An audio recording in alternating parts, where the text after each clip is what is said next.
I'm nearly saying I need to tap out of this podcast. I'm like, fucking hell, I'm still struggling with childhood trauma here. I'm like, fucking hell. My mind's blown. I hope I press record. I'm just like... I didn't realise I had so much to say to you. And I was like, fucking hell. I'm sure you said to me downstairs, I don't think I've got much to say. I'm like, fucking hell.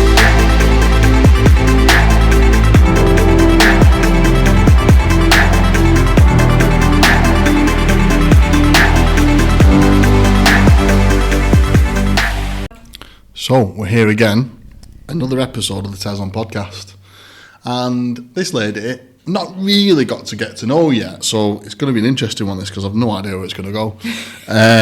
But would you please do me a favour and introduce yourself and tell us what business you have and what you do? Yes, of course. I have no idea how it's going to go, so let's see what happens.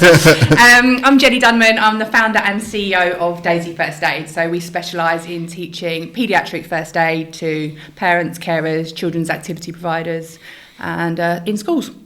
Amazing. And I need to know why and how you started that. There must be a reason behind all that. So at 21, I joined the police. I was a detective sergeant in the Met Police. No way. Yeah, did that for 14 years. Bloody loved it. And then I'd had a couple of kids. I was pregnant with my third, and we went to Starbucks with one of my best mates. And I had my baby in a high chair, and she had her baby in a high chair, and her baby started to choke. And she didn't know what to do. Obviously, being a police officer, had like annual training, so I kind of knew what to do. Picked the baby up, did some procedure. Cookie came out. She was absolutely fine. Mum recovered, baby recovered. She carried on eating. Everything was absolutely fine. But I went home to my husband, and I was like, why don't parents know this stuff? This is really important. Yeah, it really is. You go to all these like lovely antenatal classes, postnatal, all these lovely classes that, our good friends run. But what if they stop breathing? Or what if they choke? Or what if they have a seizure? Why are they not taught this? So, little Google search, nothing came up. Obviously, you can go to like the big corporate companies, do your 2-day paediatric first aid course in some dusty church hall. But there's nothing that was just for parents. So I was like, well, I'm going on maternity leave anyway. Let me just teach local parents just for 2 hours. They can bring their baby if they want. I'll just teach them the basics. And maybe I'll earn a little bit of pocket money, statutory maternity pay, rubbish, and a couple of quid. So that's what I did. And the first one I did, I got 2 people signed up. I got one of those really terrible websites. I think I won't mention the name, but when you just like pay a few pounds and you make it yourself and it's rubbish. And then I did a Facebook page, and I got 2 people on the course. They both paid 25 quid. And then I phoned my mates and I was like, can you come along and make it look busy, please? Because this is embarrassing. So I've got 7 of my friends to turn up. And so I earned 50 quid that day, and I came home and I was over the moon. And I was like, this is brilliant. This is so fun. And then it just snowballed from there, and no one was doing it. It just didn't exist. So words quickly spread, and I started running classes across Surrey, then London, then Kent. And it got to the point and I was like, I can't continue this. I've left, I'm on career break, maternity leave from the police. I'm trying to juggle 2 young kids and a newborn. This is a lot. But I was earning good money. And I just thought, how can I replicate this? Never run a business before. I didn't know anything about running a business. I got an accountant, and I was like, talk to me like I'm 2. I was like, literally dumb everything down for me because I don't know anything. And then I worked out that rather than employing people or taking on freelancers, that a franchise model could be replicated multiple times across different areas. So I took a couple of other female police officers that had also had children in other areas, and I said, look, let's give it a go, see what happens. So they did. So they were like my pilots, and one of them's still with me now. But yeah, we've got 115 franchise territories now across the UK. Fucking hell, that's insane. Yeah. How long ago was that? So it's 10 years as a franchise, 11 years as a business, yeah.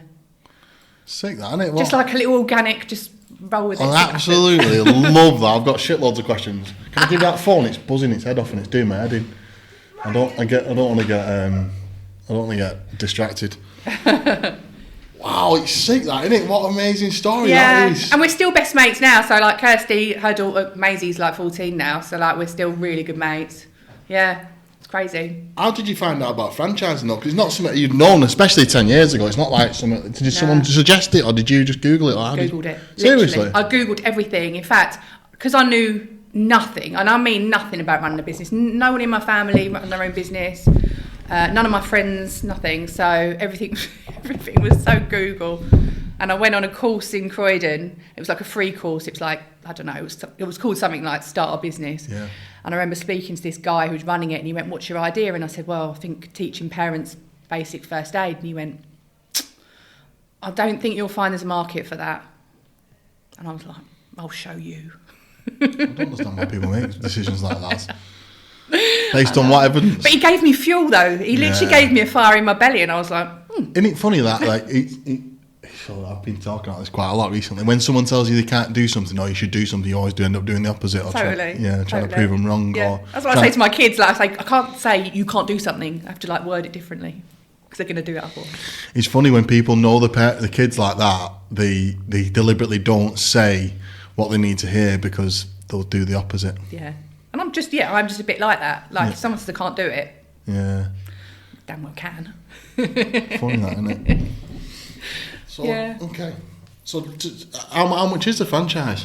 So it's 7,000 plus VAT. Right, and are you self-employed and that's how it works? Yeah, they're self-employed. They take on freelancers. So 48% of them are multi-unit franchises. Yeah.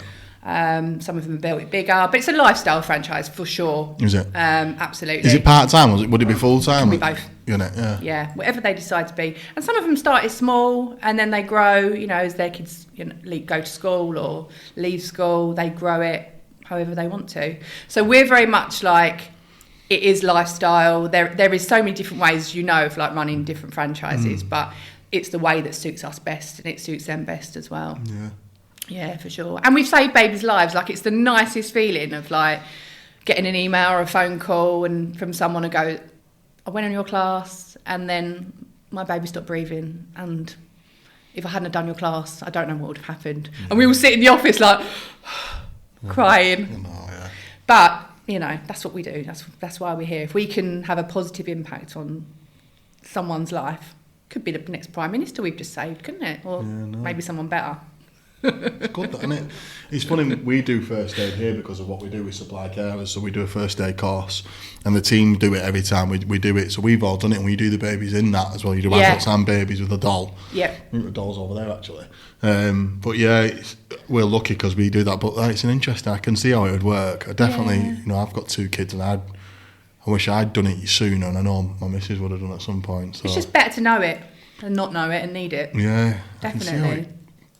Do you do like corporate as well? Do you go into like businesses and do it? We do. We go into nurseries and preschools. We go into schools and teach the kids. Kids are brilliant, I think, because you take away that fear at an early age. Whereas like when you've already got your kids, it's a bit more scary because you can almost envisage what could happen. Whereas when you're a kid, it's just fun. Yeah. You do a bit of CPR on a mannequin. They're having fun, but it goes in and it stays in. And we teach special educational needs kids, first aid. They're amazing. Like anybody can learn it at any time. But yeah, I think whatever we do within our business, it's always got to be about giving back or making a positive impact on the world in our own little way. Yeah. That's what I've always done in every job I've ever had. Well, that's I needed to talk about the police. I've got to talk to the police. That's a long time to be in the police. And was there someone in your family in the police before you? Yeah, so my stepdad was in the police. Yeah. But I'm very much the sort of person that gets bored really easily. So for me to sit in an office and do the same thing every day is not the one. Respect for people that do it and they know what they're doing, they're good at it. But for me, I just couldn't do it. So for me, I was like, well, let me think about this. I left home really, really young. I left school after my GCSEs. Well, you're not scraping past all this. Why did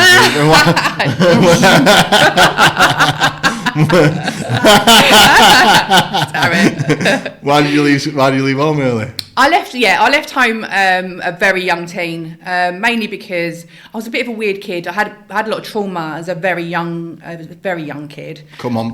Yeah, I mean, I was one of quite a few people that were victims of quite serious abuse as a very young child. So although I had like a normal upbringing, as in went to school and had my mum and my stepdad and other things, I'd already encountered some really awful trauma as a very young child. And we're allowed to talk about that? I mean, it was serious sexual abuse as a very young child, and it wasn't just me. There were lots of other people, and it's all out in the open. And I've written I've written a chapter in a book about it, so it's not like any big secret. Yeah. And this is why I'm so obsessed. I will come back to it, I promise. But this is why I'm so obsessed with how our brains work and how things that happen when you're really young can manifest into your adulthood. 100%. I'm obsessed about it, and I'm such a learner. But yeah, so going back, although I had quite a textbook sort of upbringing, I was always harbouring that secret. So I just felt like a bit of a weird kid, but I never voiced it to anybody until much, much later. So so I went through my teens just not really fitting in, if I'm honest. Not really fitting in. Left school at 16.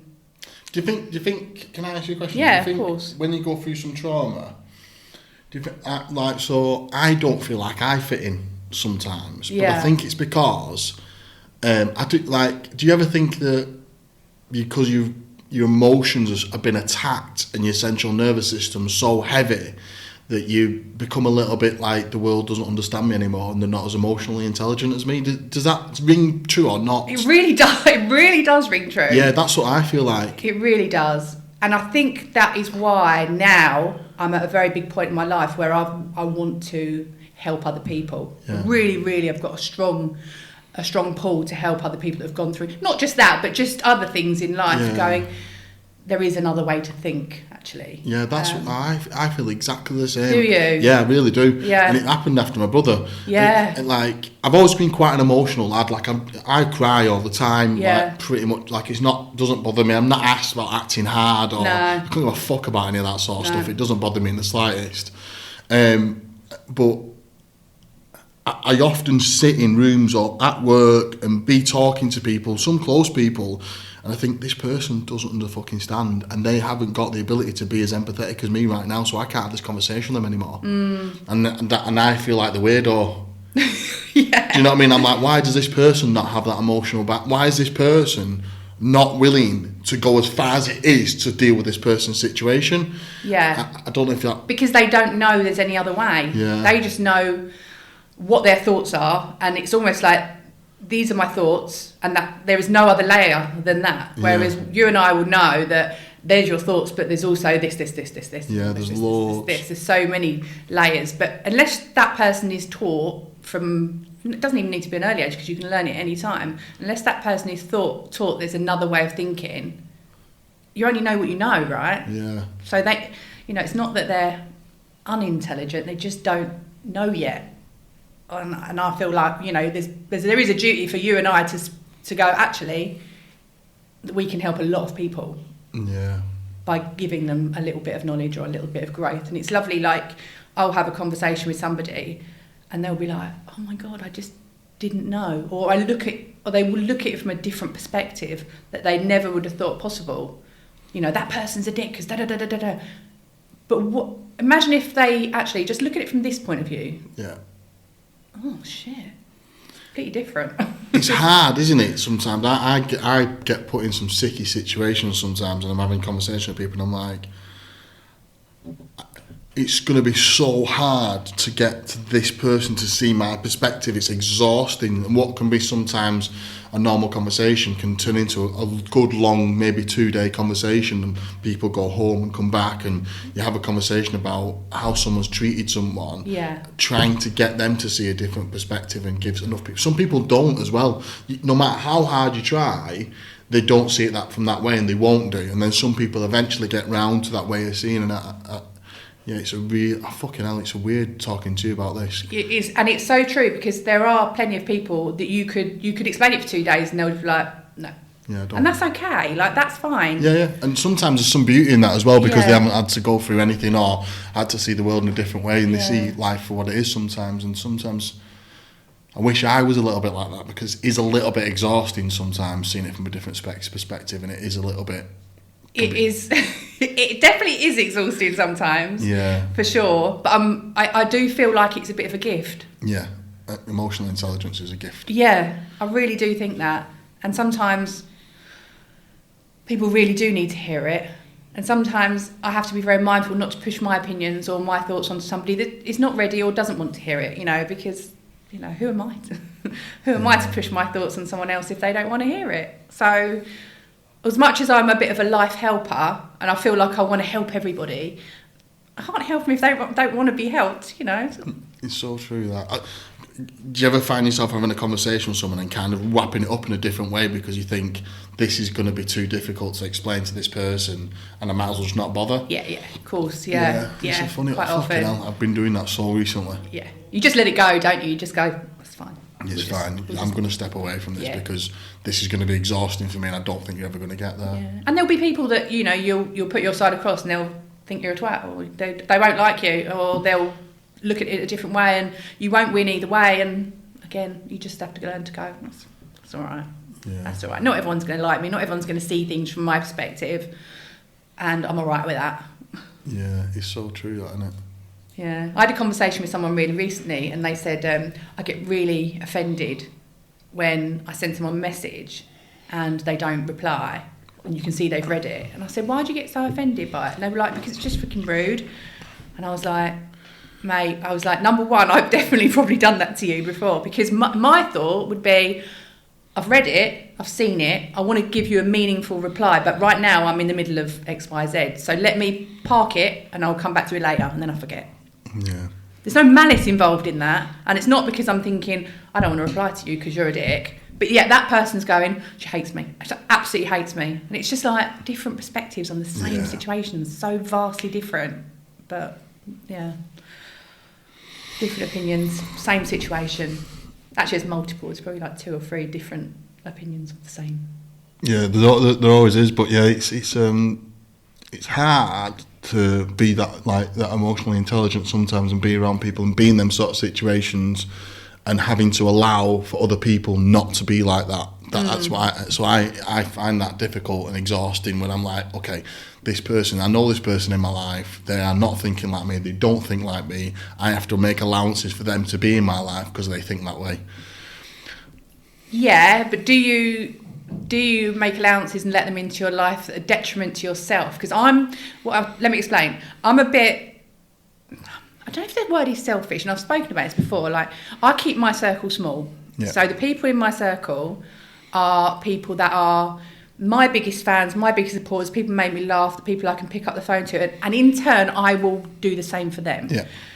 They are people that bring me happiness and joy, and I love spending time with them. Now, if there are people in my life that are not bringing that, or I can't bring that to them, I let them go. Yeah. And it doesn't really matter if they're family or they've been in my life for years and years and years. If I'm not serving them and they're not serving me, I let them go. No drama, no fights, no arguing. You don't even let them know. No. You don't let them know. I'm not even unfriending them on Facebook. It's just natural. Like, we're just not serving each other. Yeah, so don't talk anymore. So just let them go. And I have this discussion. I did a talk a little while ago, and I said, the hardest is when it's family. It's really, really hard. But if it's not working, what benefit are you by carrying on that fight? What are you going to look back on in life and be like, oh yeah, I'm really glad that I kept fighting for nothing. I'm a big believer in legacy, and what are you going to think about yourself when you're laying on your deathbed? What are you going to be really proud of, and what are you going to be like, probably shouldn't have done that, or probably shouldn't have kept that non-existent relationship going because it caused me so much stress and unhappiness. So is it selfish to keep your circle that tight? I don't think so. Selfish but yeah, you've got to put yourself first, right? Yeah. I completely 100% agree, but I've got myself into a bit of a sticky situation. So I have no one in my circle. Well, Kay's in my circle. But so I reduce my circle of friends so small that I literally don't have anyone anymore. So I'm going through a little bit of a loneliness patch, which is an unusual place to be. Yeah. And I'm working on who I'm letting in my life, but I've gone through that exactly the same thing. He probably listened to this podcast, but I cut off one of my best mates, long-term friends, because of some of the actions and the words he used. And I was like not happy with how he was. And the relationship for me wasn't great. It wasn't sitting well within it in my life. And then I cut another friend off because the way they treated a really good friend of mine as well, and that didn't sit well with me either. So again, I've got down to probably, I think it's just Kay and Liam at the minute, really. Anyone else? Kay? Probably just Kay and Liam at the minute. But I'm working on building that up so that I have better people in my life and I can talk to them on a regular basis. Yeah.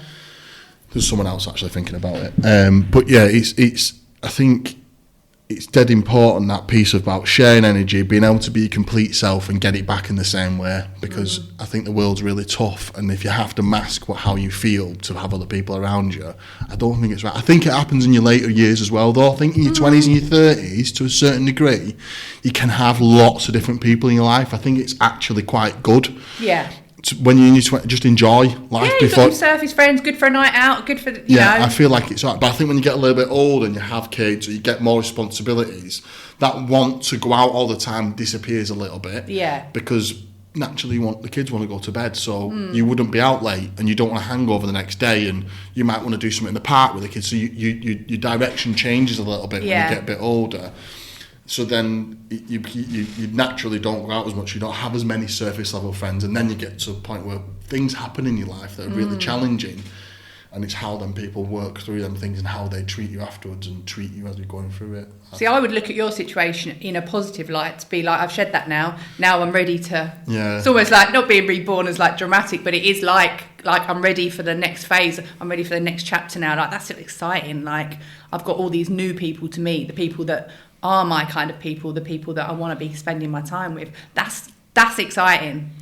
Yeah, you're right. I'm working on it at the minute. I'm definitely going on a little bit of a journey right now. Yeah. I definitely still one of the hardest things I'm going through right now in my life. But it's trying to find the right people that suit my life and where I want to go and how I want to be. But yeah, I think that's why the podcast is a big part of my life, because it's get to meet individuals like you and business owners, and you have different conversations, and it just opens up new doors and new thought processes. And yeah, and it is nice because you actually get a different level of conversation that you wouldn't normally have, like if you're hanging out at the franchise conference, or and you're chatting about work. You never, or if you even if you go to like the pub afterwards, it's the different level of conversation, isn't it? I mean, I can have these deep and meaningful conversations with lots of my friends now in my circle, but there's lots of people that, would just be like, shut up, Jenny. Okay, so I'll try and get back to where the football was. Police, that was it, wasn't it? So childhood trauma, into your teens didn't fill it in, because I think it was a bit more of emotional intelligence. You probably had a lot of emotional intelligence trauma wrapped around you. Yeah. And so you'd left school, and did you get any counselling, by the way, anything younger when you were younger or not? I did, yeah, I did get counselling. I'm not the biggest fan of counselling personally. I know it does great for lots of other people. I did, however, have hypnotherapy, which I will talk about in a bit, which actually was transformational for me. I had hypnotherapy for that childhood trauma, and it was incredible. I remember after the session trying to feel the grief, almost like going, let me try and feel it again, like feel the grief. It's not there. I find it amazing. It's really amazing. And then it was only years and years later that I went back to hypnotherapy to help myself with public speaking, because I was absolutely petrified. And then I decided that I was going to learn how to do it, because I was just amazed by it. Yeah, it became part of your life. Yeah, it became part of my life, and now I self-hypnotise whenever I come across my own challenges. I help other people. But yeah, so counselling, yes, I did do it. There's a place for it, for sure. For me, bringing everything back to the surface wasn't the right thing for me. I guess it depends on what the trauma is and what it is personally. But yeah, so I went to work full time from 16. Wow. Worked multiple jobs. So I worked in retail in the daytime, then I worked in a bar in the evening, then I worked in a nightclub in the night. So I had 3 jobs, just to pay the rent and to pay the bills. So I didn't have any money to go out, so I wasn't really like a party sort of girl at the time. I just paid to get the rent in. And then I lost a child at 19, so my child James had a condition called trisomy 13. It's where like the 2 halves of the brain fuse together. So when I was 19, I thought I was going to get my life together. I was working, had a partner at the time, and we lost James, and that was it for me. I was like, this life is shit. This is a shit life. Nothing happens, nothing good ever happens. I've got no family around me at the time. I had no friends around me at the time. I was like, I realise now that I was bringing on all the negativity. I was hanging around with negative people. I thought negatively all the time. I remember always saying to people, and I used to repeat this, I'm just naturally unlucky. I remember saying it, and people used to be like, oh, okay. And I'd be, yeah, my life's like an episode of EastEnders. I am just naturally unlucky in life. And I do believe there, in manifestation to a certain point, because if you are on this low level vibration of energy, you're just attracting other people that are just like that, and you're not going to achieve anything. And that is what my life was like. I was hanging around with shit people, horrible people. Didn't live in a nice area. I lived in a really rough area of southeast London. It wasn't very nice. So after I lost the baby, I was like, I'm out of this life. I wouldn't even say that I was depressed, because I don't even think I've ever been depressed. I was just done. I was like, what is the point in this life? This is shit. So I tried to kill myself. And I failed, thank God. But I was absolutely adamant that I just didn't see any good in the world. I was just like, I didn't see the point. So I failed. Weird, a bit of a weird story, in that I was very close to achieving it, and I got a phone call from somebody out of the blue who said, what are you doing? And they weren't anywhere near me. They weren't even in the area. No way. I was in London, they were in Brighton. No way. Weirdest thing. But so I guess at that moment I was like completely rock bottom, and when you hit rock bottom, that you either try again and you succeed, or you have to go up, right?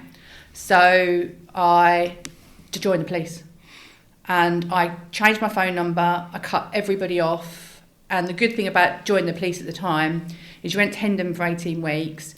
They paid for your accommodation, they gave you somewhere to live, they fed you, and they paid you.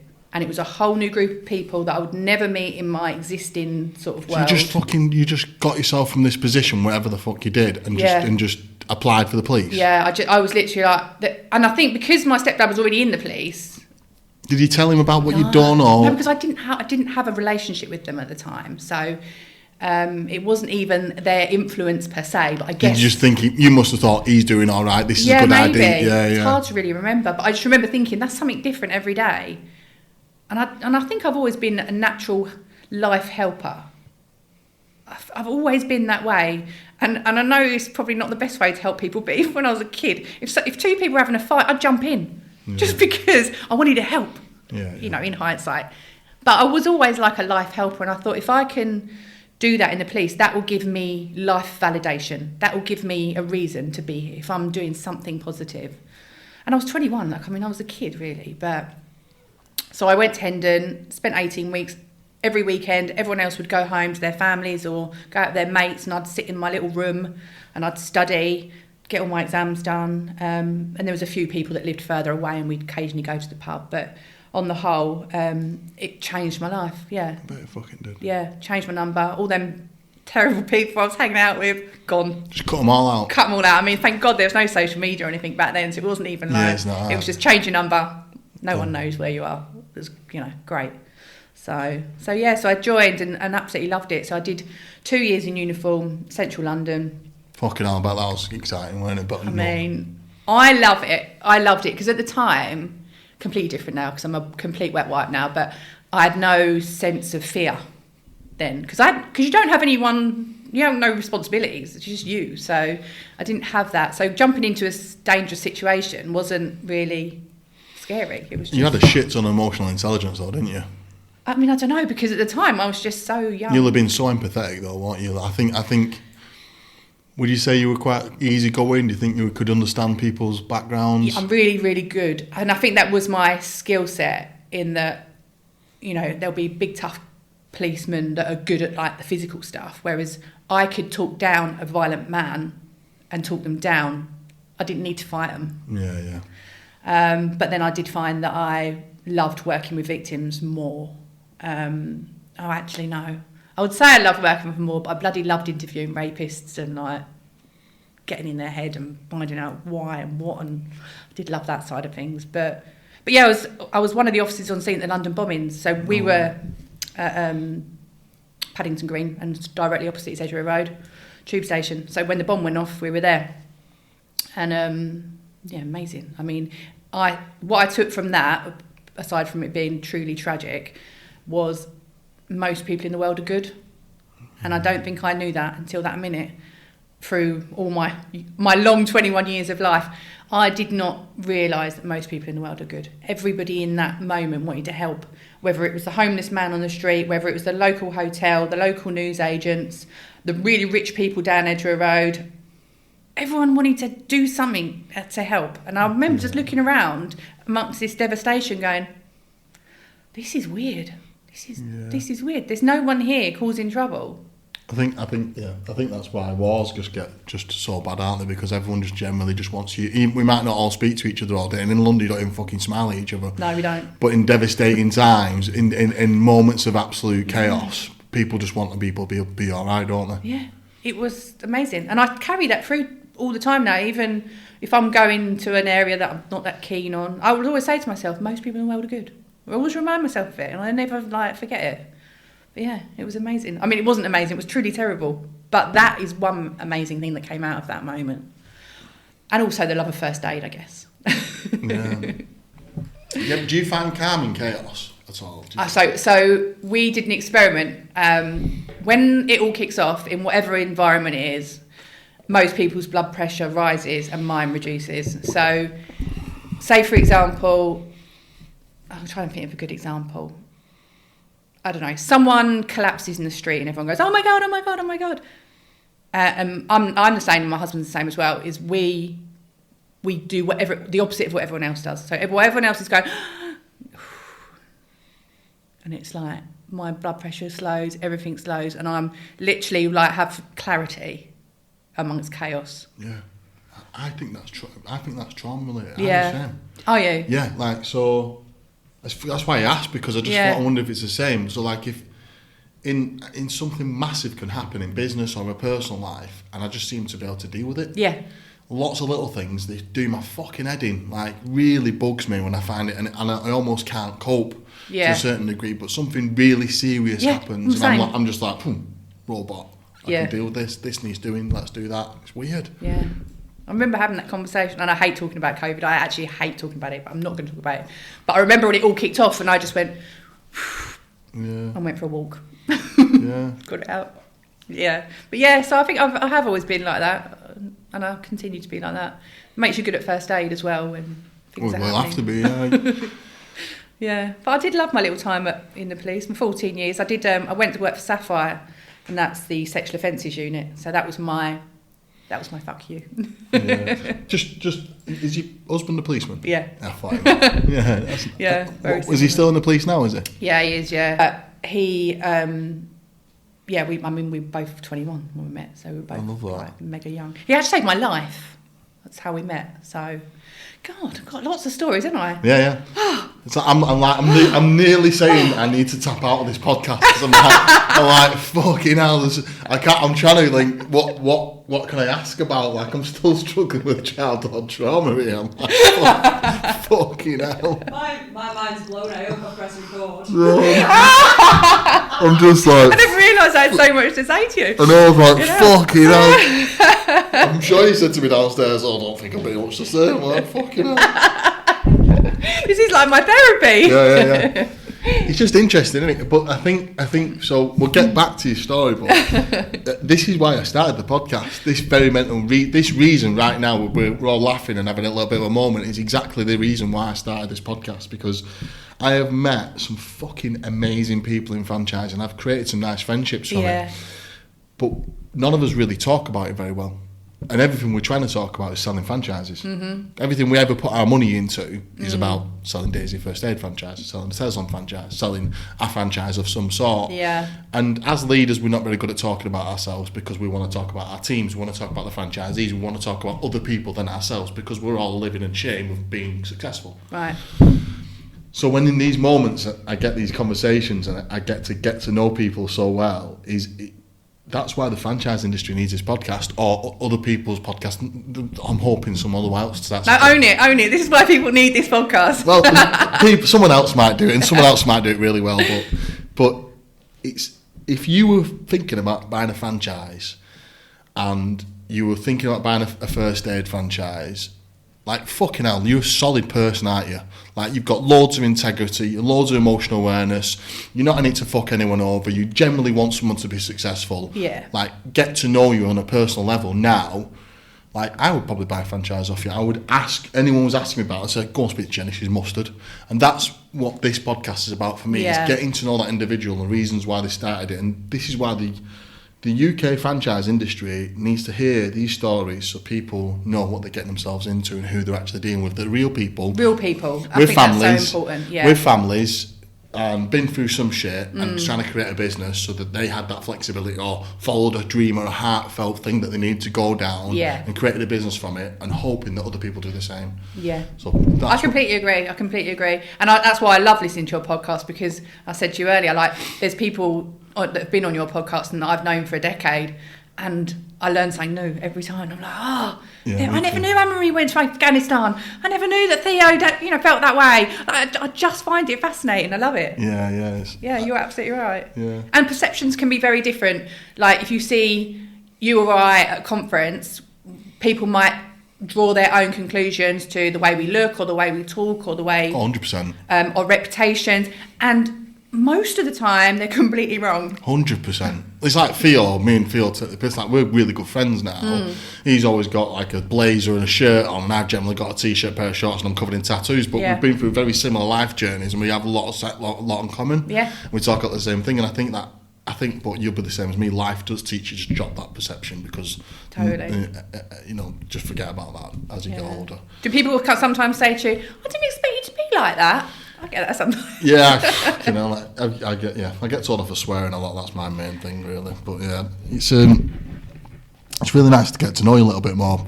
Yeah, no, it is good. Yeah, just tell me a bit about the police. So So 21. So you met your husband. When did you meet him? When he saved your life? When? So I was on a got called to a mentally ill male that had escaped from a secure unit, and he was in a basement flat.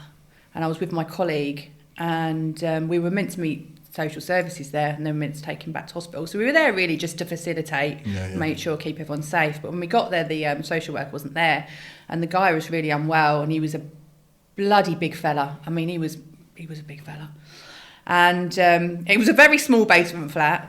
And as we got down there, I knew straight away, and I thought, this is not going to be easy. This is going to kick off. You can just, you can feel it coming off in waves.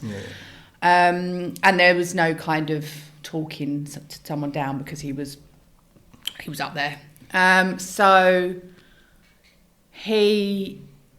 I'm trying to think of the sequence and events. So my colleague was a male, good friend of mine, and he went to speak to him, got a bit closer than I did, and this guy grabbed him in a headlock and went straight in with the punches, straight to the face, knocked him out. I was thinking, fuck, this is my mate. But you know when it's like, no, this is my mate. Not having that. Anyway, he went to bend down, he had a knife in his sock. So he went down to grab the knife, and I thought, okay, this is off now. So you get given like the bat and the asp.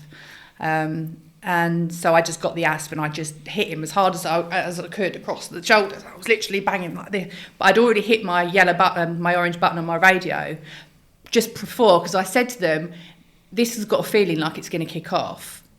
No, I hadn't hit the orange button. I'd said, this has got a feeling it's going to kick off. This is where we are.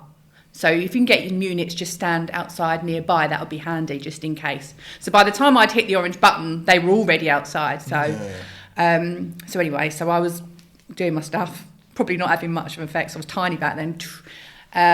My colleague was unconscious. This guy was trying to get hold of his knife, and all I could think of was just don't let him get the knife. Anyway, it was all a bit of a blur. And then I just remember getting raised up into the air, and the stab-proof vests that we wear, someone had just grabbed the back of it and just lifted me out of the situation. And I just remember being carried out of the room. But by this time, I was blonde, I had hair everywhere.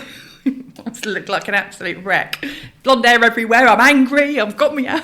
And this person who I didn't know just picked me up from the back and just literally carried me out and just dumped me in the hallway. I was like, oh. Anyway, we got taken to hospital. My colleague got taken to hospital, checked over. He was fine. He just got stunned. He got knocked out for a bit. Anyway, went to hospital. And as we were in hospital, the team that had come and helped us were there. And there he was, this fella. And, we ended up going for a drink afterwards, a bit of a debrief. And, married him. Love that. Right little hero, isn't he? That's one way to pull a bird. Well done, mate. He'll be so happy I've told this story. We'll get that clip just for him to put on his Instagram. He will. Yeah. That's so nice, wasn't it? I love that. He will. He'll love that. Yeah. So that was 20 years ago. Yeah. No way. And then you kind of both grew up for the police together, kind of thing. Yeah. Well, I did 14 years and then I left, obviously. But he's still in and bloody loving it. Yeah, I bet. Yeah. I've got a good friend I've not got a good friend. I used to have a good friend. I still speak to him now and again. I haven't spoken to him for a while, about 2 years, but he worked his way up. When we were all partying in our 20s, he joined the police. I think he's really high up now. I don't know what he does now, oh, really? But yeah.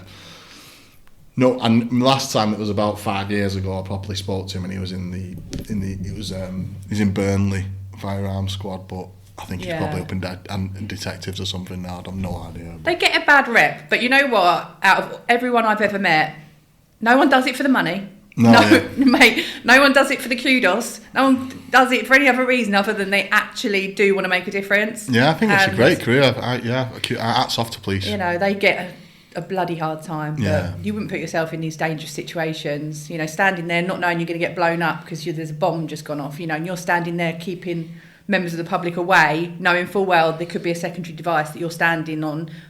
You're not doing. Why are you doing this career for the money? No, people do it because it's a life choice, because they want to know that their legacy years down the line is I've saved lives, I've done something good, I've played my part in this world. I do believe that. I mean, obviously there's a few bad eggs, of course, but there's bad eggs in everything, everywhere.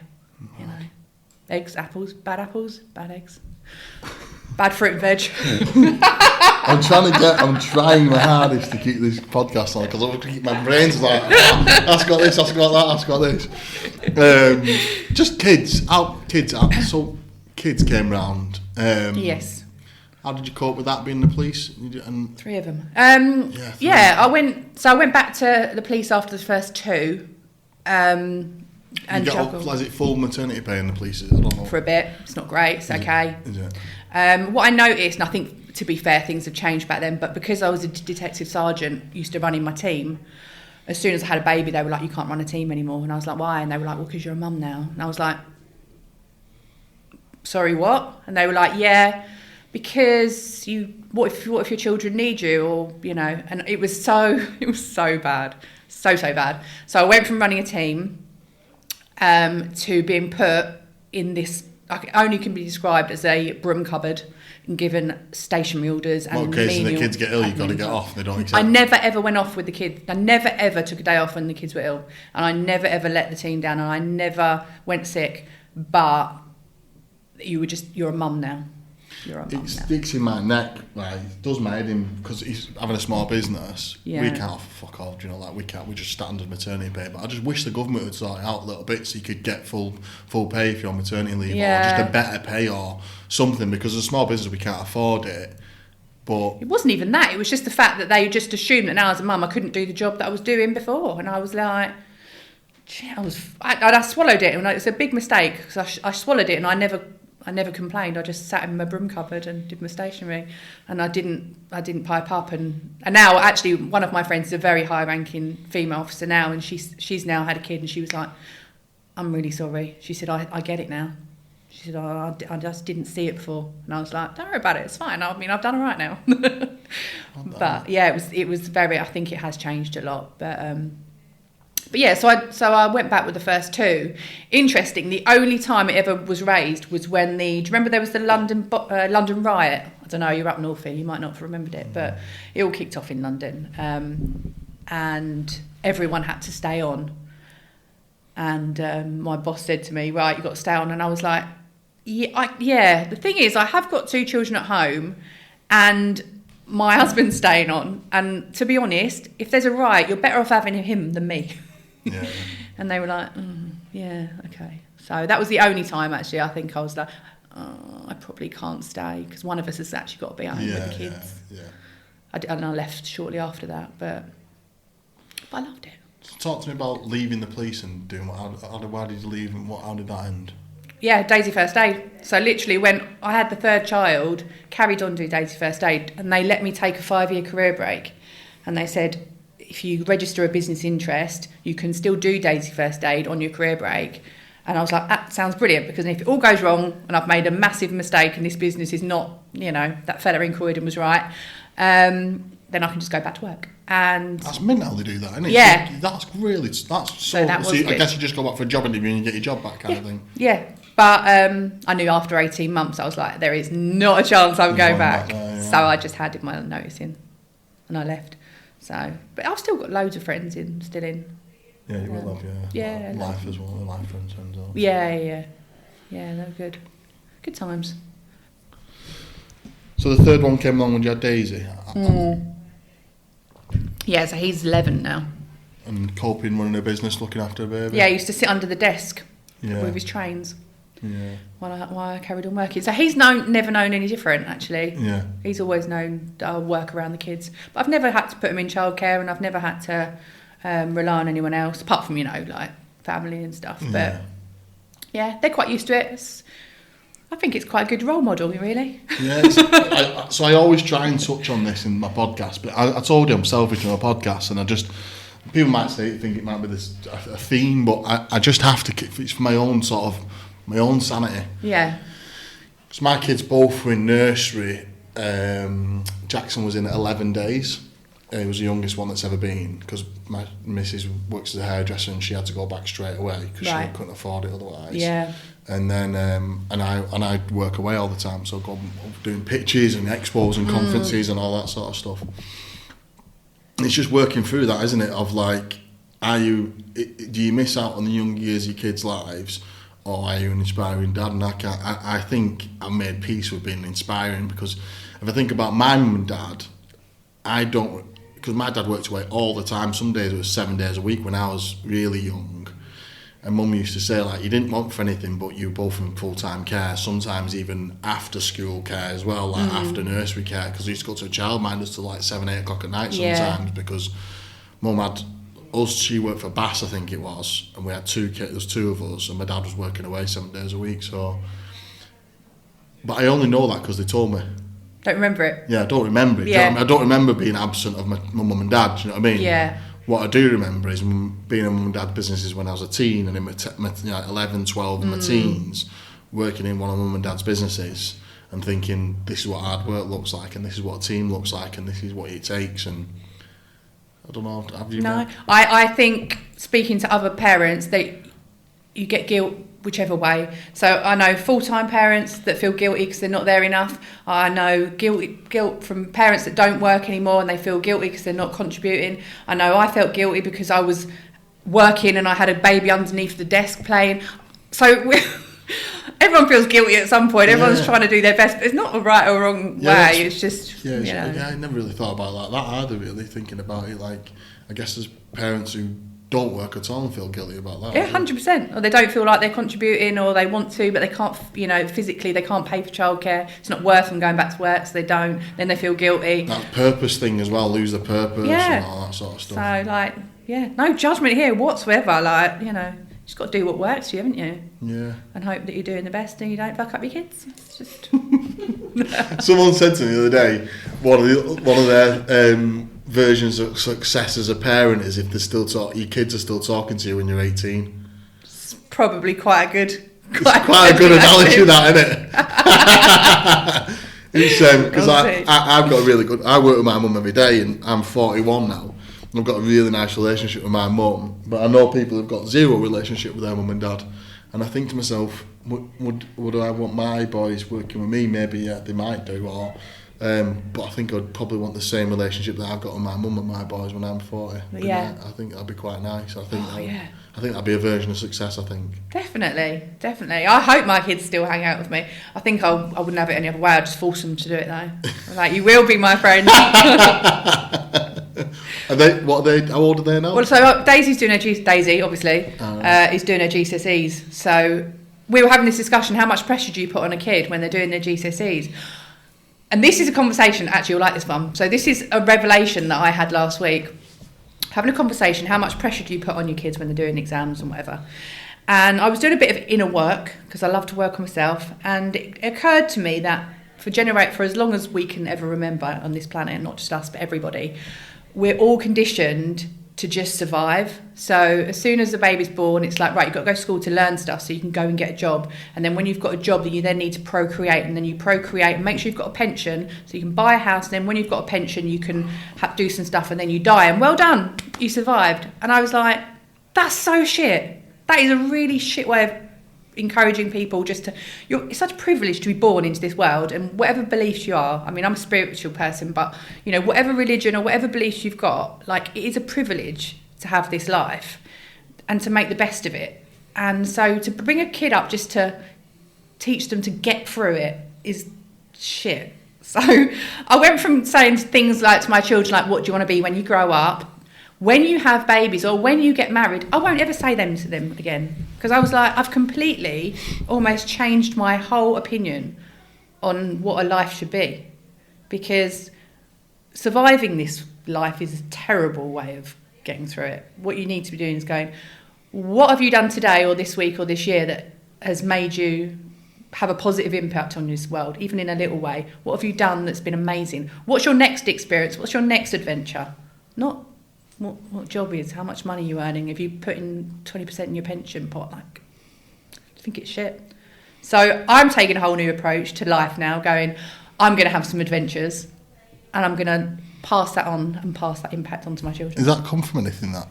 It came from last week, doing a little bit of very deep meditation and work on myself, and it literally popped into my head, and I was like, oh my God. But it stems back from, you know, survival in like caveman life, you know, you're surviving animals, to actually surviving wars, to surviving, but actually it's all our parents.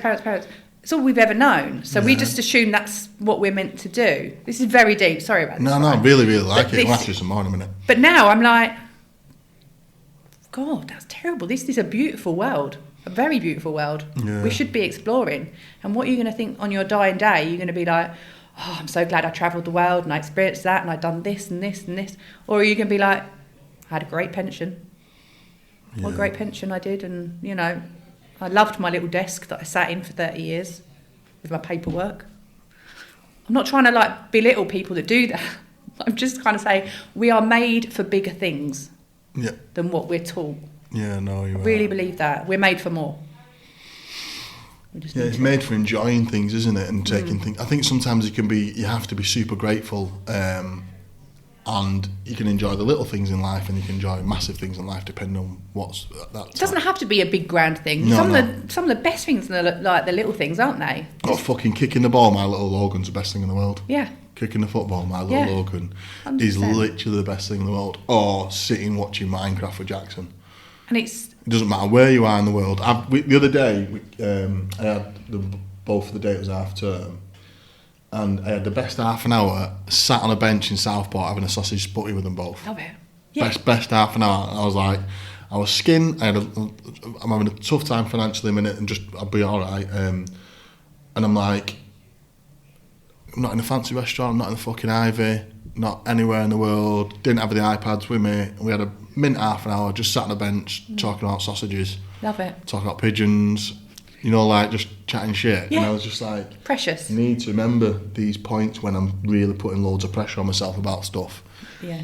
That's what it's about really sometimes. And you're right as well, like it doesn't have to, like I went through a period of like when you get a bit of money, because I obviously started with no money. I had a bit of money, and then all of a sudden I was like, I've got a bit of money. I'm going to buy some nice stuff. I started buying nice stuff, and then I was like, this isn't really bringing me any happiness. Like, I bought a Porsche, and then everyone thought I was a twat. Like, genuinely, as soon as you buy a nice car, people make an assumption you're a twat. So I sold it. I literally sold it. 6 months later, I was like, no, do not like that. But you're right. Like, it's the little things that bring you that happiness, and it's the little things that you can do for other people to just bring them a little bit of happiness, and it's free. And I just think I'm mindful. If I can make someone's day, I don't know, it's such silly things, but like, I don't know, have a chat with, like, you know, I'm a Londoner, we don't talk to people, but like if I do have a chat with like an old boy that's sitting on the train and I can engage him in conversation, you don't know what that impact might have later down. He might have just really made his day. Or I'm quite empathic, so I tend to sense if someone needs someone or needs a chat. I do tend to do that, but then in the past I would just still not do anything about it, whereas now I go out of my way to try and do something about it. Or I don't know, I just think if everyone does a nice thing a day, then there's a whole ripple of effects. It's so fucking true, that. Interesting. Just be a little bit nice, like you say. Just don't be a dick, basically. Don't be a dick. Yeah. Well, I mean, sometimes you have to be a dick, but I think it's being aware of your shit and not passing it on as well too much. 100%. Yeah. Sometimes though it's impossible, and that's that. I fucking had something sick to tell you. Then it's just gone out of my fucking head, bastard. It'll come back.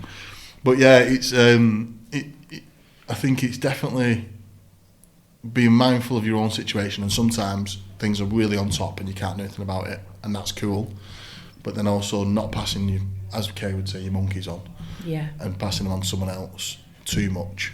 And what would you do then if you had something going on? Because I would like I'd go on my way on my own. I would go for so like sometimes I can't help myself and I've completely overboil, and I have one or two people I'll talk to about it, generally my mum. And then I would go for a walk, go and train, cold water therapy when I can, go and climb a mountain, do all them things generally on my own to try and make peace with the world. Breath work, meditate. My gym's my favourite. Go and get a fucking tattoo. Like, gym's probably my favourite thing at the minute. I'm really into my training at the minute. But yeah, they're the things that I kind of pour myself into myself. I have a really bad relationship with alcohol. So yeah, if I go for a drink, I'm going for a drink. I think most people are like that. Yeah. I've got to be careful what that habits that brings as well. So I need to be around. I can't be around that for very long. Yeah. What about yourself? You mentioned that's what I was going to ask you. Have you got like a routine at the minute? Like, do you meditate regularly? Or I do. Yeah. Do they teach that in the police? Because you wonder, don't you? If like, they teach you to booze. Do they? If you go through trauma, if you go through a difficult, they go, let's go. Is your husband spiritual that way or not? No, he's not. But he's very respectful. Yeah. He'll be super empathetic being the police, won't he, as well, to a certain... Yeah, but we're very different people. Like, he's a big, tough, like, he goes to the gym, he's training all the time. Like, we are very different. The spiritual side is not something that he takes on, but he is very supportive. If he goes to the gym, that's how he deals with his monkeys, isn't it? Oh, 100%, yeah. And you know, if he doesn't go, and it's almost like he just needs an outlet somewhere. Yeah. So I really wish the gym was mine. I went through such a lovely phase of being brilliant in the gym, and then I just was like, but now because I spend a lot of time on my own through choice, so my routine would be take the children to school, then I go for a long dog walk on my own, and that is if I've got a problem, I think it through in my own head. I do speak to my husband, like sometimes we do, and again, it's always on a dog walk because there's no distractions. Yeah, and you need that movement as well. It's brilliant. Yeah. It's so good. But quite often it's just me, and so I will go through whatever's going on in my head, and I'll work my way through it, and I won't finish that dog walk until I've worked my way through it, and then I'll come back, and then I'll go to work. So I don't even remember what I did before I got a dog, actually, and how I managed to do it. But that dog is flipping saviour. Yeah, I bet. Really, really is, because I don't think I would have walked without her. I think the same about running. I started running. I fucking love running. I have healed so much on Southport Coast Road at 4 o'clock in the morning, crying my eyes out in the rain. Yeah. Crying my fucking eyes out on my own at pitch black. The amount of healing I've done doing that sort of stuff is just... So cathartic. Yeah, I know. Really needed that sort of space.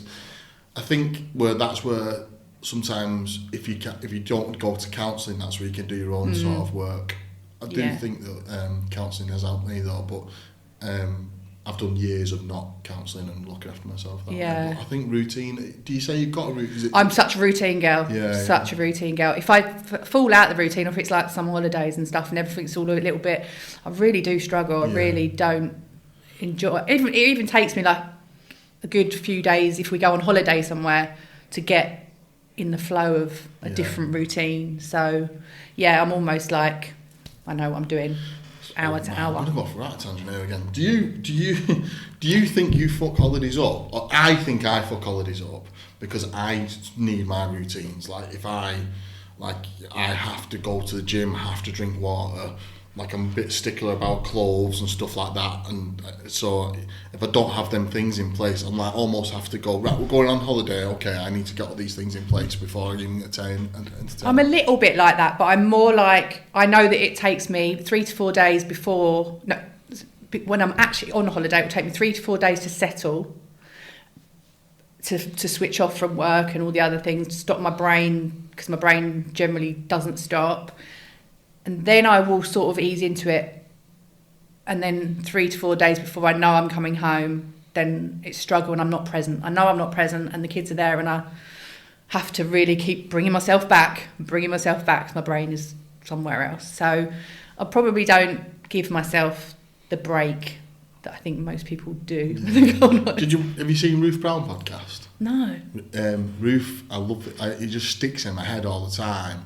She talks about blowing the key when she walks in the front door at home to start from being like work Ruth to mum Ruth. Oh, really? Yeah, and she struggles with it as well. I think anyone does, and I think I really love that piece of work where it's almost like a physical thing that you kind of do to say, right, I am no longer doing that. I'm going to be mum, and I thought it was quite a cool piece of work. So blowing the key when you walk in the front door at home. And that's another little routine, Interesting. Yeah. Oh, I'll give it a go. Yeah, no, I was trying to think. Have you done it when you go home? Well, I'm just like, right, no, okay, put your phone down, get in the house, let some time pass. Yeah. And then, because it's so hard to not put your phone up, isn't it? That's the thing. Well, I've taken and it was actually Jane James from Little Voices. She told me a few years ago, and she was like, take your mailbox, emails off your phone. And I was like, oh, I can't do that. And she was like, Jenny, seriously, do it. And I was like, I don't think I'm ready, Jane. And she went, well, she said, do it. And she said, it would give you a little period of adjustment. She said, but you'll thank me for it. And I did it, and I've never taken them off. Oh, you're not? No, I've never put them back on, sorry. Yeah. And now, so if I've got my phone, like I've got my, your little Gmail thing, but my work ones, no, they're off the phone. See, my business is, everything's on WhatsApp for me. WhatsApp and social media. So I don't have any work WhatsApp now. It's on a completely separate phone. So I've got my business WhatsApp. It's on another phone, and I don't have it on that. That's good for me because if you don't see it, you don't see it until you're actually back on duty. Yeah, no, that'd do my head in. You're not ready for that. No fucking chance. No chance I could do that. Yeah. No way. And it's trusting the team have got it as well. That's the other thing, isn't it? I do trust the team, but no, fuck that. I would lose my mind. Yeah. I couldn't. That's how I felt, but it's a journey to go on. It's been years now. Just the things that you talked about, some of the things. So there's a franchisee of mine who I've got a really nice relationship with, and at the minute we're speaking every day because we're both struggling a little bit mentally.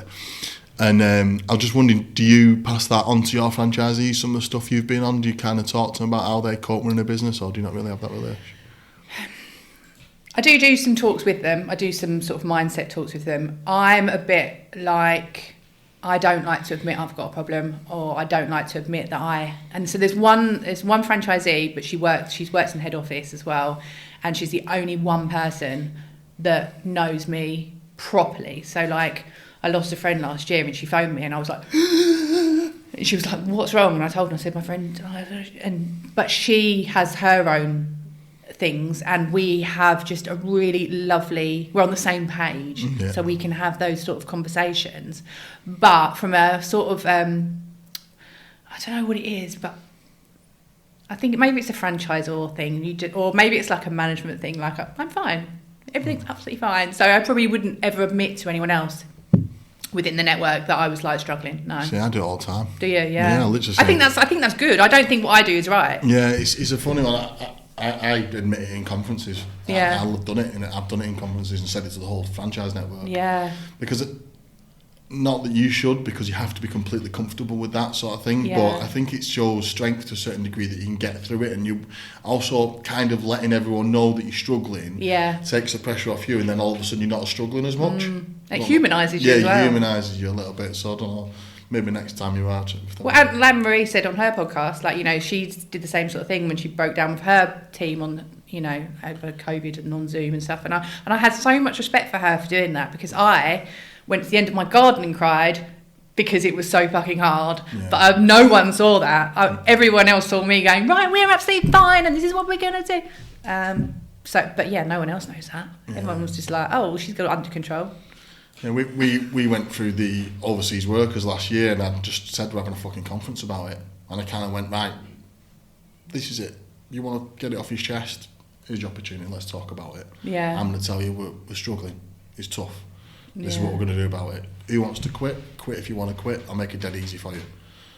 If you don't want to, you want to dig down, and everyone dug down. We had a really good conference. Brilliant. I think that's where it kind of works sometimes, to be that vulnerable and just say, look, this is the elephant in the room sometimes. But I also think there's strength in what you do sometimes, because I think that shows sometimes you need both, I think, sometimes in certain situations. Yeah, I think it comes from being a police officer, because you can't, you know, as a police officer, you can't show weakness at all in any situation, whether you're speaking to a victim or a suspect. Like, they just look to you from, you know, this person's got everything under control. So I think that's probably where that's from, and I probably carry that through. Even when people say to me, like, oh, how are you? Oh, I'm fine, how are you? Yeah. Well, it's sometimes, but I always choose I'm saying that to you, because I'm like, if I actually tell you what's going on, I don't think you can handle it, so I'm not going to tell you. Yeah. Oh, like, fucking buckle yourself in, sweetheart. Yeah, what's going exactly. on? Well, actually, now you've asked me. Exactly. I drove to a motorway bridge last night, so let's talk about that. And they'll be like, oh. Fucking hell, yeah, exactly. I had it a few weeks ago. We actually let him go, but there's lads struggling in. He was a lovely lad, but he said to me one day, and he's like, are you all right? I was like, mate, don't ask me. Don't ask that. Because you can't handle what you're going through, and that's fuck all. Oh, God. But can I just ask one more thing? I know the hypnotherapy and the public speaking, how did you get around your public speaking? Because public speaking for me was a big journey that I went on. I started public speaking at the first expo I did in 2018. I was sick in my hands before I did mine, and I was just doing a paid talking slot, and I've kind of worked on it, and now I'm at a point where I just walk on. I'm hoping to get quite a big speaking slot soon. Yeah. Talk about yours for me.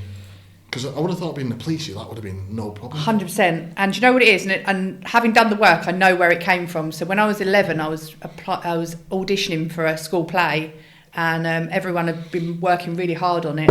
And during the audition, I was auditioning with three other girls, and I froze and I forgot my lines, and I let them down. And my subconscious said, I'm never going to put you in that position again, and developed a crippling fear of public speaking. I could deal with the police absolutely fine, but I wouldn't have been able to do, if there was a camera in front of me like that, I would have absolutely gone to pieces. If there were people looking at me, like looking me in the eye, gone to pieces. I just couldn't do it. Same with you, like being sick, shaking, the nerves, and even as a franchisor. And what's lovely is lots of my franchisees are still with me now, and they remember what I was like in those early stages. And I remember standing, and I had this like lectern to hold on because my hands were shaking that bad, but my legs were swaying. So when I was talking, I couldn't just talk. I had to read off a script as well, so I didn't like lose my place. And where I was swaying, I didn't really realise I was doing it, but they could see it. And I just remember one of my franchisees, right from the corner of the room, she just went, "Breathe, Jenny." And I was like, "Oh yeah, This is what I was speaking to you about the whole like breath work thing. And I was like, because I hadn't been breathing and I was so close to passing out. It was just awful. And I thought, I've got to get this under control. And then I got a call from this morning, the TV, like this morning, and they said, we want you to come to Birmingham. We want you to do a class. We're going to get Jamelia and we're going to get like a whole panel. And would you like to come and do it? And I was like, yes. Fuck. I'm going to fucking die if I do it though. Yeah, but it was a bit like, I've got to say yes because, I mean, it's this morning, right? Yeah. So I was like, I don't know how I'm going to get through this, but it's a bit Richard Branson, say yes and figure it out later sort of thing. So I knew that I'd had success with hypnosis previously, and I thought, well, look, what have I got to lose? So I booked in a couple of sessions, and she actually recorded the session, so I was able to keep listening to it. And I was nervous when I went to do it, but I did it, and I didn't fuck up, I didn't fumble my words, it was fine, I got through it. And then I thought, well, now I've started it, let me just sponsor a couple of awards, let me go to a couple of conferences, not where I have to do a big speech, but where I can just like announce the winner, just like that. And even that was like nerve-wracking, but I just kept doing it, little by little, listening to this thing. And then now obviously, like, I talk on stage probably, 20 times a year or something, and I love it. And I'm at the baby show, like this weekend I'm in Manchester for 3 days, and I go on stage now and I enjoy it. I enjoy looking at the crowd, I enjoy presenting to them, I enjoy seeing the camera, it's like a different person. So basically I was like, how does this work? Because I think people are so used to the TV shows where people are clucking like chickens and, made them do silly things. And it was just all a bit gimmicky. But I was like, this has got me over a childhood trauma and it's got me over a fear of public speaking. How does it work? And then I got the opportunity to work with Paul McKenna. So Paul McKenna obviously used to do like the big show stuff, but now he actually works with training other hypnotherapists, and he does like a course. So I was like, I'm going to do it. I don't want to be a hypnotist. I don't want to do it as a new job. I want to know how it works. So I did the course, and I've still had a fear of water. So I nearly drowned when I was younger, and I didn't have a fear of water until I had my children. And then as soon as I had children, I developed a fear of water, probably because I was worried about them, but it manifested. So I've never gone in the swimming pool with my children. I've never gone in the sea with my children. My husband's a good swimmer, so that's great. They love the water. They're really strong swimmers, but I've missed out on so much. So I was like, well, let me test it and see if I could do it myself. The other fear, which is really embarrassing, that I had, bearing in mind, I was a police officer in central London, is a fear of pigeons. Right, go figure. But in Trafalgar Square, when I was younger, they used to give you these pots of seeds, and you used to be able to buy them, and then you'd hold them up, and all the pigeons would then like climb all over your head and stuff. So when I was very, very young, I don't know, I was probably about 2 or something, they gave me the seeds. So all these pigeons are climbing them all over me. So I had this stupid, embarrassing fear of pigeons. So after I'd done the course, I was like, right, well, I've got to practice what I preach. I've got to practice what I preach and prove that I can overcome these. So the water one was first, and with Christina Taylor-Chisholm from Popolo, who's a really good friend of mine, she said, come up to Newcastle, we're going to go to the North Sea and we're going to do it. So I did the self-hypnosis, got myself into a really good state, and she really helped me. She really helped me because I don't know if I would have done it. I probably would have with my own family, but because I was with her, there was a sense of I didn't want to let her down either. So she got me in the sea, and she got me in the sea multiple times. And then we went to Dubai a few weeks ago, and she got me in a pool and she got me in the sea. And I don't have that fear now. I don't like it. I don't particularly like going in there, but I don't have I'm going to drown. I don't have that feeling anymore. And with pigeons, I can't believe I say this, I actually quite like them now. Like, I actually look at them now, because I used to hate their like hard bodies and their like sort of oily feather. I used to hate. Are you telling me you like pigeons now? Now I actually. You got a pigeon fetish? Yeah, maybe. Fucking hell. Now I look at them and I think, oh, you're actually quite sweet. So never judge the power of hypnosis, because you just don't know what you might suddenly love. Fuck, I had no idea this podcast was like this today. I really need this podcast. You've no idea. Fucking hell. So there is your proof. No way. So now I've done a few conferences now where I've gone on stage and done hypnosis for. We did one overcoming. What have we done? Overcoming fear of success, fear of failure, things like that. And now I'm going to go on a couple more conferences this year. Just see what happens. Not for any reason, just because it works. And I'm like, well, why not share this amazing skill? So you offer it as a service and couldn't. Yeah, I don't want to have a. Yeah, just now. I don't want to have an office where I'm doing one-to-one or anything like that. But I do like going to a big event, and so I'll speak to my franchisees and go, right, let's do a sesh. Honestly, Yeah, I love that. yeah. And other franchisees will be like, can you come and speak to my network? Because there's a lot of fear attached to being a franchisee and overcoming. Oh, you're gonna have to come to ours. We'll have to put you on mine. Yeah, like social media, people hate being on camera. There's loads, isn't there? People have fears over lots of different things, but. Yeah, fear of failure is a biggie. Fuck me. Yeah. Kay has a fear of being not bad. She doesn't like being nasty to people, so we need to get over that. And she cannot be nasty. Well, I think that's, am learning how to be nasty. Her whole life's just pink unicorns and rainbows. that's great. It can be. She's just fucking too nice. You need to give You her can't some, be too nice. We need to offload some trauma in her life, big time. You can never be too nice. You just have to be not take any shit as well. Yeah. There's balance, isn't there? Oh, she doesn't take any shit. Wow, fucking hell! There's so much I want to cover, but yeah, it's. Yeah, it is. There's a lot. Nothing to do with franchise, really. No, but I guess it's nice to hear all your history, and I guess franchisees must love working with you, or if they don't know you yet, they're just on their journey and they've got a lot to. It's nice to have a franchisor that's been through quite a lot of different challenges. And Most of them don't know. Most of them don't know. But what we do spend a lot of time, and not just me, but my team, is that we spend a lot of time listening to them, and I actually think now we probably spend 60% of the time when they need to speak to us, 60% of the time is speaking about them and their mindset and what's going on in their life, and 40% of it's business. Might even be slightly higher. I think that's the case for a lot of franchisors. Yeah, I think so, and it hasn't always been the case, but we definitely see now that just having an ear, so someone can just pick up the phone, book a meeting with someone, have a conversation, is so important, just to be heard. Yeah, I think mindset and leadership are the two things that I think that kind of you learn how to be a good leader yourself. Yeah, I hate the word mindset though. I feel like it's so overused now.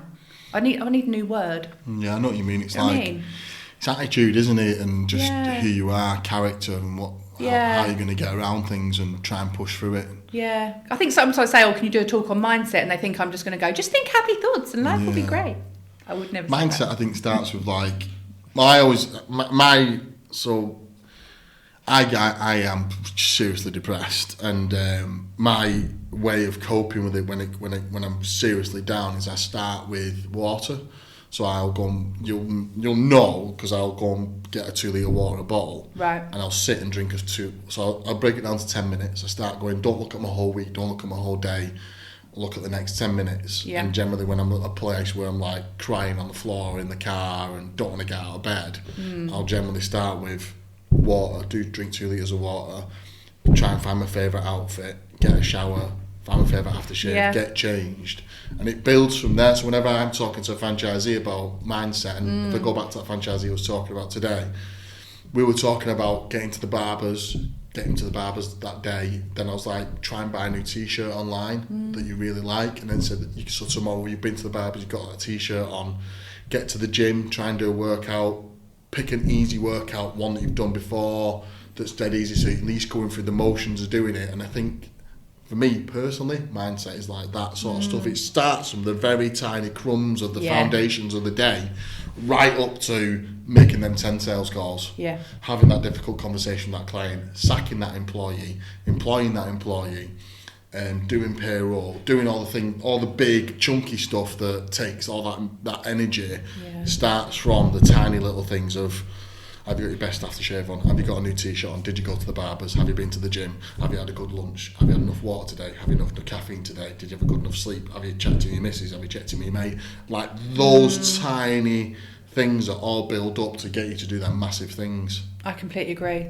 Baby steps. I think that's mindset. I completely agree. So if I was doing a talk on mindset, that's how I would start it off, because I think that's the only time you don't have to be depressed to have no mindset. You can have no motivation. Again, for no motivation, it would be, right, okay, so what can you do for the next 10 minutes to get for the next 10 minutes and how to build from there?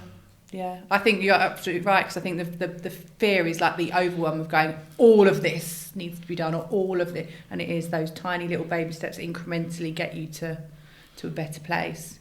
And it is like, I have like 10 steps that I follow, like when I'm feeling a certain way. And, those 10 steps that carry me through life, and I do share those with other people. They work for me, but cool. You have to have your own thing. Sure. So like I'm a massive believer in gratitude.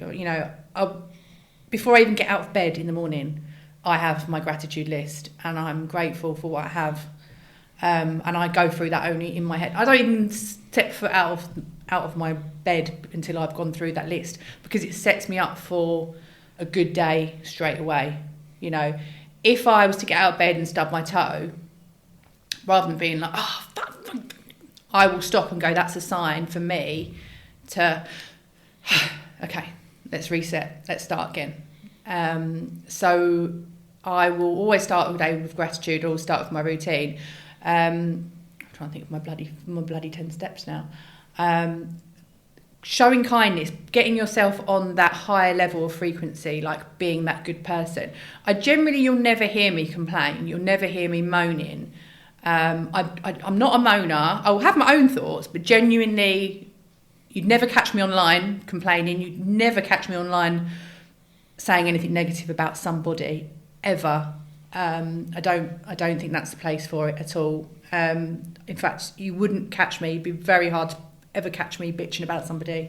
If we're in a group setting, or even if I'm out with the girls, it is natural, I think, for lots of friendship groups to have a little bit of a offload. Or they'll go, did you hear what she, or did you?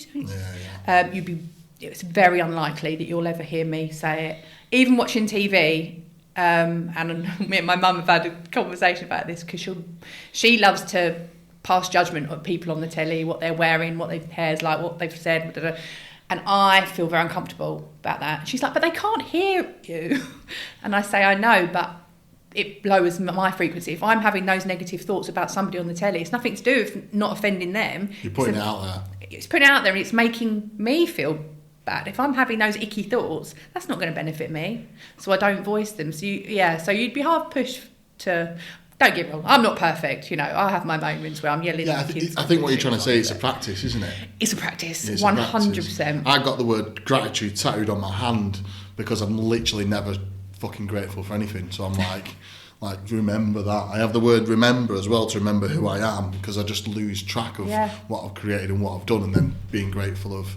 I think it's the beauty of tattoos, isn't it, as well, because they're so personal to you, and like you'll have like your story on yours, and I'll have my story on mine, and I think other people just see it as like a tattoo, but if it means something to you and it gets you through something, I bloody love them. Yeah, it's emotional stance as well. Like something happened at that point, and I think I remember how I felt and what I went through at that point. So we're going to go track. We can't go. Can you remember the 10 steps, or can you remember anything else? Keeping your circle small, letting people go, creating a wave of happiness. Do something nice every single day. Make someone smile every day. Have you ever heard of 75 hard? No.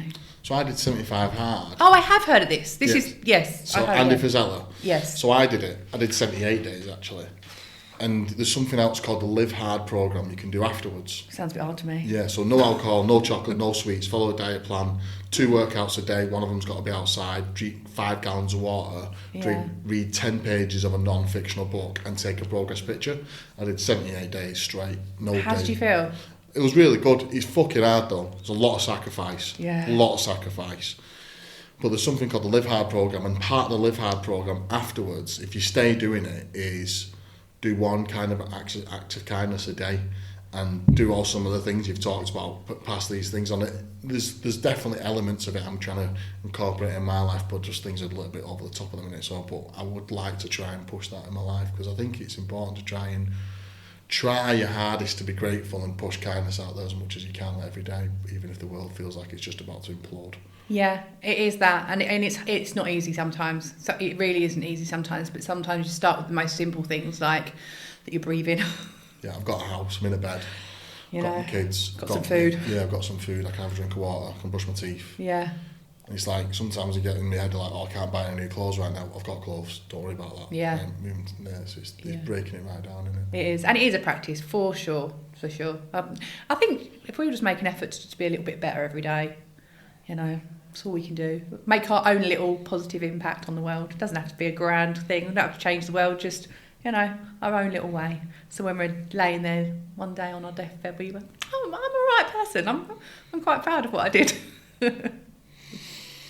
There's so many things I could ask you about your life, but I'm just really grateful I got a snapshot. You've done some amazing stuff for your life, and I really can see why you've got a franchise and why people would buy a franchise. And I think you'd be a great mum and a great wife. And yeah, I'm really grateful I've met and got to sit down and chat to you, because we've always spotted each other in events and stuff. I never got to sit down, and it's a bit different with a beer in your hand and stuff like that. So getting to share this podcast with you, I'm grateful. And I'm trying to not have a beer in my hand as often these days. Yeah. Well, you just never really get to a proper conversation, but it's really nice to get to know you a little bit better. And I do think, the fundamentals of franchising needs people like yourself in it. Can't really think about going back over everything else, because I think there's so much to cover with you. I'm going to have to get you back in for a podcast another time. Part 2. Yeah, part 2.